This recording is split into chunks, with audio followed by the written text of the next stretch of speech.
नमो हेरम्बाय त्रिपुरहरपुत्राय च नमो नमः सर्वाधात्रेयपि गजमुखायैव च नमः। नमो विद्यादानान्वितशुभगणेशाय च नमो नमस्ते सिद्धाय त्रिगुणरहितायैव च नमः।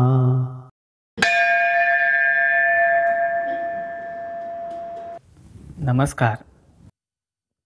धार्मिक कृतियों का शास्त्र इस कार्यक्रम के अंतर्गत विशेष धर्म सत्संगों की श्रृंखला में हम देख रहे हैं श्री गणेश चतुर्थी से संबंधित विशेष धर्म सत्संग।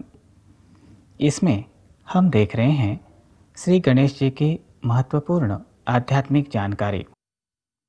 इस श्रृंखला के पिछले सत्संग में हमने श्री गणेश जी की नित्य उपासना के संदर्भ में विस्तार से समझ लिया। इसमें हमने श्री गणेश जी का पंचोपचार पूजन देखा।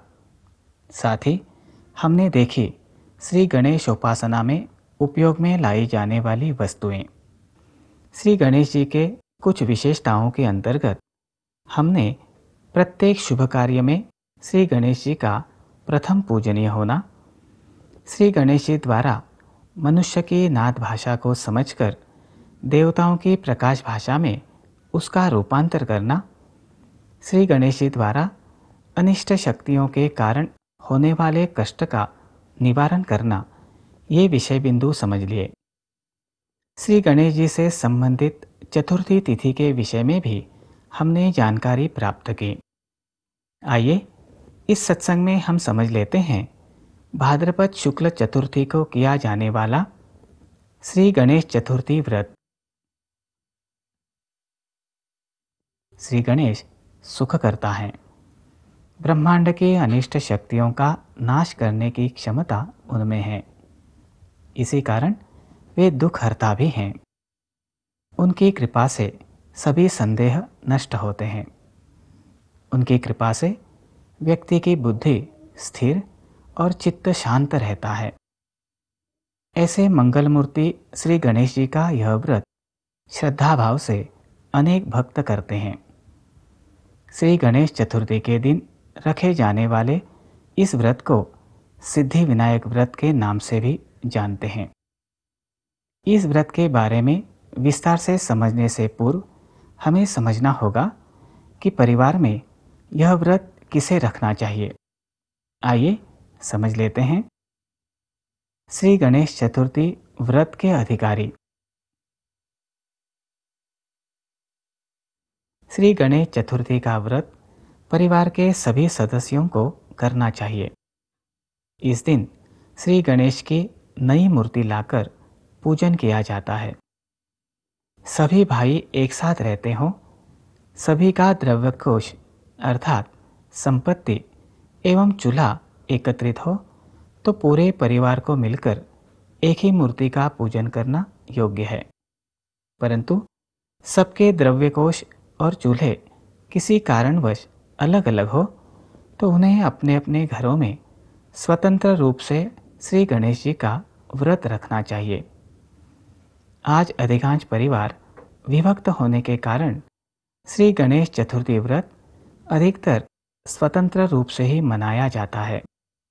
आइए समझ लेते हैं श्री गणेश चतुर्थी व्रत का महत्व।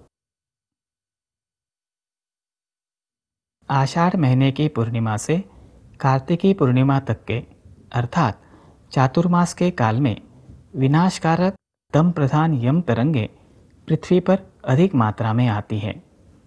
इस काल में उनकी तीव्रता भी अधिक होती है। इन तरंगों के कारण जीवों को विविध प्रकार के शारीरिक, मानसिक एवं आध्यात्मिक कष्टों का सामना करना पड़ता है। देखते हैं यम तरंगों के कारण शारीरिक कष्ट के कुछ उदाहरण। 1. पेट से संबंधित विकार। 2. शरीर का तापमान असंतुलित होना।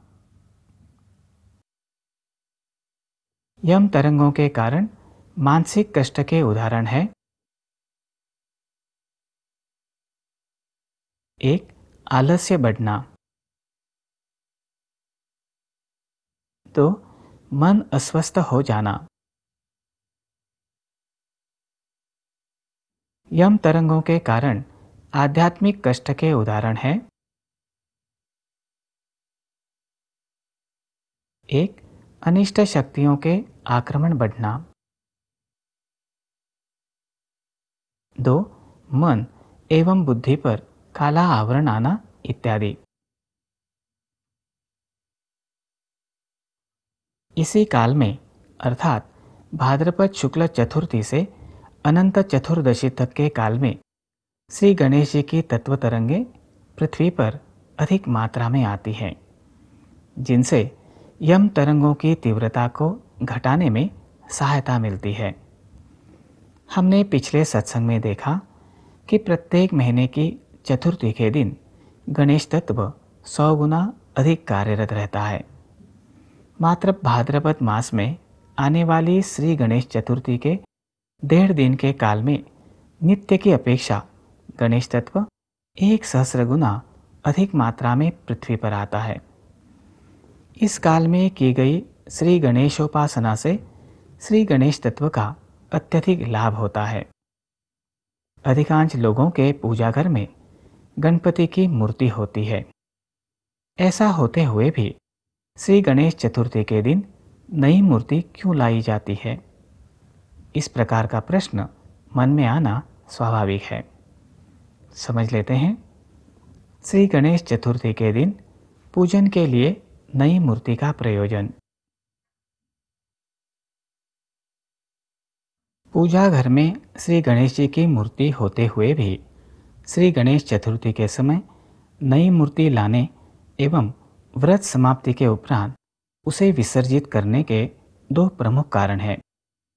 इनमें से एक है श्री गणेश जी के तत्व तरंगों से प्रचुर मात्रा में संचारित मूर्ति की विधिवत पूजा वर्षभर करना संभव न होना। पूजाघर में रखी श्री गणेश जी की मूर्ति में उनका आवाहन करने से उस मूर्ति में अत्यधिक शक्ति निर्माण होती है।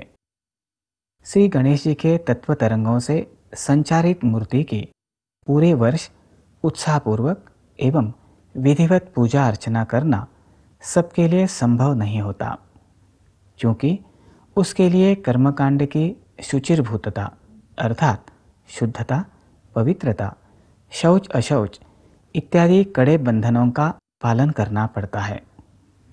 सर्वसामान्य व्यक्ति निरंतर इन नियमों का पालन नहीं कर सकता।